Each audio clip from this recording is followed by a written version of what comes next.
warahmatullahi wabarakatuh. Perkenalkan, nama saya Rizka Maulida Ananda. Saya dari kelas 4E, Program Studi Pendidikan Agama Islam, Fakultas Agama Islam. Di sini saya akan membuat video untuk memenuhi tugas UAS mata kuliah Filsafat Pendidikan Islam dengan dosen pengampu Dr. Iqbal Amar Muzaki, MPD. Soal yang pertama, demokratisasi pendidikan kerap dianggap sebagai jalan menuju keadilan dan kesetaraan belajar. Analisislah bagaimana prinsip-prinsip demokratisasi pendidikan dapat diterapkan dalam konteks pembelajaran pendidikan agama Islam di sekolah umum, lalu evaluasilah tantangan utama dalam penerapannya di era digital saat ini. Jawabannya, penerapan prinsip demokratisasi pendidikan dalam pembelajaran PAI di sekolah umum penting untuk menciptakan akses yang adil dan setara terhadap materi keislaman yang beragam dan kontekstual. Itu menurut Misrawi 2010. Nah, prinsip ini mendorong partisipasi aktif siswa, berpikir kritis, serta menghargai perbedaan dalam ajaran Islam. Guru PAI juga dituntut untuk demokratis dan inklusif dalam mengelola kelas serta mampu memfasilitasi dialog yang terbuka dan aman. Kurikulum PAI juga harus menerapkan nilai toleransi, moderasi, dan keadilan sosial dengan evaluasi yang menyentuh aspek kognitif, afektif, dan psikomotorik. Namun di era digital ini membawa tantangan baru seperti arus informasi tak terfilter, membuka peluang radikalisasi. Terus juga ada kesenjangan digital membatas akses setara dan maraknya misinformasi keagamaan mengaburkan pemahaman siswa menurut Wardaya 2019. Nah, literasi digital guru PAI ini sangat rendah serta kurangnya konten PAI digital yang demokratis dan menarik. Itu juga menjadi kendalanya. Karena itu kita perlu kolaborasi semua pihak untuk mengatasi tantangan ini dan mewujudkan pendidikan PAI yang inklusif dan relevan di era digital ini. Pertanyaan nomor 2, Ibnu Khaldun memandang pendidikan sebagai proses bertahap yang memperhatikan aspek akal dan adab. Sintesiskan konsep pendidikan Ibnu Khaldun tersebut dengan model pembelajaran PAI berbasis kurikulum merdeka. Bagaimana Anda akan mengaplikasikan sintesis ini dalam rancangan pembelajaran PAI di kelas SMP? Nah, pemikiran Ibnu Khaldun tentang pendidikan sebagai proses bertahap yang mengintegrasikan akal dan adab sangat relevan dengan kurikulum merdeka dalam pembelajaran PAI di SMP. Ia menekankan pentingnya memulai pembelajaran dari hal konkret ke abstrak, serta menyesuaikan dengan kesiapan mental peserta didik, menurut Khaldun 2005. Dalam praktiknya, materi PAI disusun secara gradual, misalnya dengan tema akhlak terpuji diawali dengan pengalaman nyata siswa, lalu dikaitkan dengan nilai dalam Al-Quran dan hadis. Lalu pengembangan akal dilakukan melalui diskusi, studi kasus, dan proyek eksploratif yang mendorong pemikiran kritis. Sementara adab ditanamkan melalui pembiasaan etika di kelas, seperti menghormati guru dan teman, serta bersikap jujur dan empati. Penilaian pun mencakup aspek kognitif dan afektif.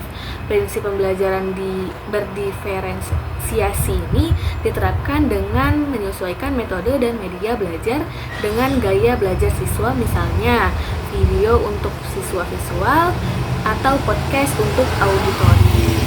Terakhir, penguatan profil pelajar Pancasila disinergikan dengan nilai adab seperti menanamkan keimanan dan ketakwaan melalui ibadah serta nilai gotong royong melalui ajaran Islam tentang toleransi dan ukhuwah. Nah, pendekatan ini membentuk siswa yang tidak hanya cerdas tapi juga berkarakter Islami dan kebangsaan. Selanjutnya ada pertanyaan nomor 3, yaitu Kiai Haji Ahmad Dahlan menekankan pentingnya integrasi ilmu agama dan sains dalam pendidikan. Evaluasilah relevansi pandangan ini dalam menghadapi tantangan dekadensi moral di kalangan pelajar. Selanjutnya jelaskan satu desain pembelajaran PAI yang mencerminkan semangat integratif tersebut. Jawabannya, pandangan Kiai Haji Ahmad Dahlan ini tentang integrasi ilmu agama dan sains sangat relevan dalam mengatasi dekadensi moral pelajar seperti kenakalan remaja dan minimnya etika. Ia menekankan pentingnya membentuk individu yang seimbang antara penguasaan ilmu duniawi dan spiritual menurut Fanani 2019. agar sains tidak terlepas dari nilai moral dan agama tidak tersaing dari realitas modern. Nah, integrasi ini memungkinkan sains menjadi sarana untuk memperkuat iman, sedangkan agama membimbing pemanfaatan sains secara etis. Nah, dalam praktiknya, semangat ini dapat diterapkan melalui project based learning dalam PAI, misalkan project ekologi dalam perspektif Islam. Jadi siswa meneliti isu lingkungan, itu kan termasuk aspek sains ya, lalu mengaitkannya dengan ayat Al-Quran tentang tanggung jawab manusia sebagai khalifah. Jadi hasilnya dapat berupa video, poster, atau kampanye berbasis nilai Islam. Nah, model ini mengembangkan nalar ilmiah sekaligus moral sejalan dengan visi pendidikan Kiai Haji Ahmad Dahlan. Pertanyaan nomor 4, Kiai Haji Hasyim Asy'ari menekankan pentingnya akhlak dalam pendidikan dan sikap tawadhu terhadap guru. Analisislah pemikiran ini dalam konteks pengembangan karakter siswa dalam pembelajaran PAI. Bagaimana penerapan nilai-nilai ini dapat mengatasi krisis keteladanan guru di era modern? Nah, jawabannya, pemikiran Kiai Haji Hasyim Asy'ari menekankan bahwa pendidikan adalah proses pembentukan akhlak dan karakter mulia, bukan sekedar transfer ilmu. Nah, akhlak dan sikap tawadhu ini atau rendah hati kepada guru menjadi fondasi utama keberhasilan belajar serta kunci keberkahan ilmu. Nah, dalam pembelajaran PAI, nilai-nilai ini relevan untuk membentuk siswa yang tidak hanya cerdas tapi juga berintegritas dan santun. Nah, penerapannya penting di tengah krisis keteladanan guru akibat pergeseran nilai sosial ini. Strateginya meliputi yang pertama, pendekatan pembelajaran humanis dan dialogis yang menampilkan guru sebagai teladan. Yang kedua, pembiasaan sikap hormat seperti menyapa guru dengan sopan dan mendengarkan dengan khidmat. Yang ketiga, evaluasi yang mencakup perubahan sikap, bukan hanya aspek kognitif. Nah, dengan demikian nilai akhlak dan tawadhu tetap bisa ditanamkan secara efektif untuk membentuk karakter Islami siswa dan memperkuat peran guru sebagai pendidik yang inspiratif.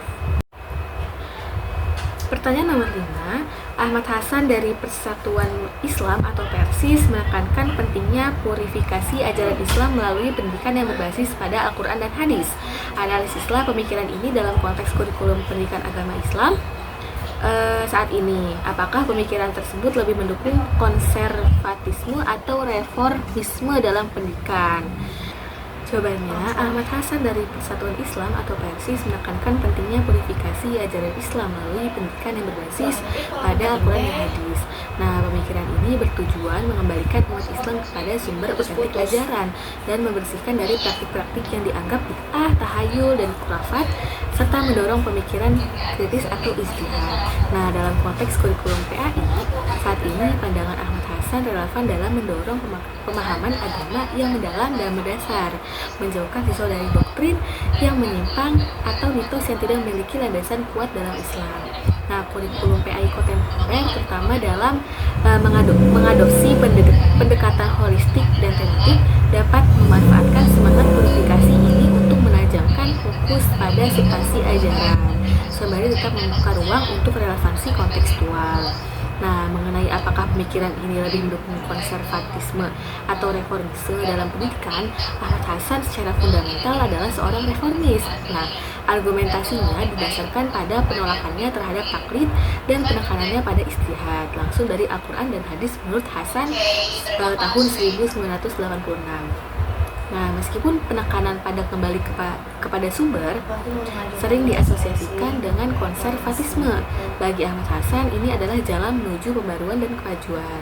Ia melihat bahwa kemajuan dan kemunduran umat Islam justru disebabkan oleh praktik-praktik yang tidak didasarkan pada sumber otentik dan tradisi yang menyimpang.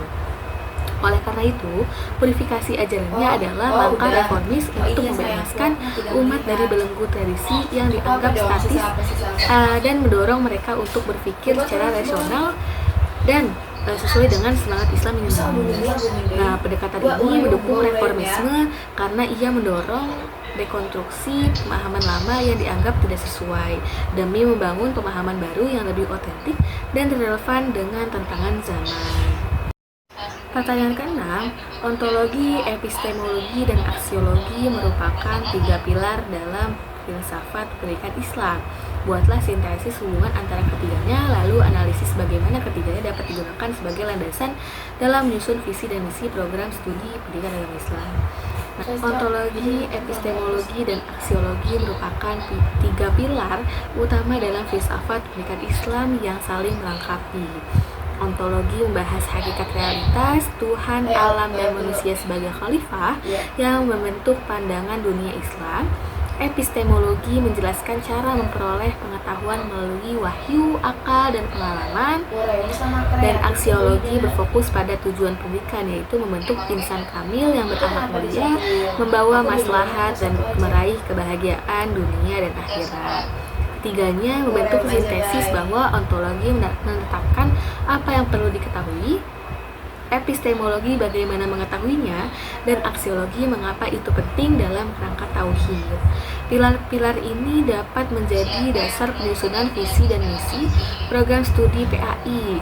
Visi berakar pada ontologi bisa dirumuskan menjadi program studi PAI unggulan yang menghasilkan pendidik profesional berkarakter Islami dan mampu menyebarkan nilai-nilai Islam modern yang rahmatan lil alamin.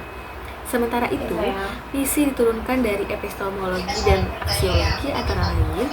Yang pertama, menyelenggarakan pendidikan PAI berbasis Al-Quran dan Hadis dengan pendekatan rasional dan multidisipliner. Yang kedua, mengembangkan riset inovatif yang relevan dengan isu-isu kontemporer. Yang ketiga, membentuk lulusan berakhlak mulia yang mampu mengamalkan ilmunya dan menjadi teladan yang dalam masyarakat. Pertanyaan ketujuh, Syekh Naqwi Al-Attas memperkenalkan konsep ta'dib sebagai orientasi utama pendidikan Islam. Evaluasilah konsep ini dalam perbandingannya dengan tujuan pendidikan nasional. Bagaimana konsep ini dapat diterapkan dalam penyusunan RPP pada mata pelajaran PAI? Jawabannya, konsep ta'dib yang diperkenalkan oleh Syekh Muhammad Naqwi Al-Attas menekankan bahwa tujuan utama pendidikan Islam adalah penanaman adab, yaitu keteraturan dalam pendidikan, tindakan, dan jiwa berdasarkan ilmu yang benar dan akhlak yang luhur. Hal ini berbeda namun saling melengkapi dengan tujuan pendidikan nasional Indonesia yang tertuang dalam Undang-Undang Nomor 20 Tahun 2003, yaitu berkembangnya potensi peserta didik agar menjadi manusia beriman, bertakwa, berakhlak mulia, dan menjadi warga negara yang demokratis dan tanggung jawab. Nah, konsep ta'dib memberi penekanan lebih dalam pada dimensi spiritual dan etis dari pendidikan, bukan sekedar transfer ilmu atau keterampilan. Nah, dalam penyusunan rencana pelaksanaan pembelajaran untuk mata pelajaran PAI, konsep ta'dib dapat diintegrasikan dengan merancang tujuan pembelajaran yang tidak hanya berorientasi pada pencapaian kognitif, tapi juga pada nilai dan adab. Misalnya, saat membahas materi tentang akhlak terhadap orang tua, RPP dapat mencantumkan indikator seperti menunjukkan rasa hormat dan kasih sayang dalam kehidupan sehari-hari, serta melibatkan metode pembelajaran reflektif dan keteladanan guru. Demikian, RPP tidak hanya menjadi alat administratif, tapi juga sarana pembentukan karakter Islami yang holistik. Pertanyaan terakhir, yaitu Ismail Raji Al-Faruqi mengusulkan Islamisasi ilmu pengetahuan sebagai pendekatan dalam pendidikan tinggi Islam. Berdasarkan pandangannya, rancanglah satu model pembelajaran interdisipliner antara PAI dan ilmu sosial, misalnya sosiologi atau ekonomi, yang bisa diterapkan di sekolah.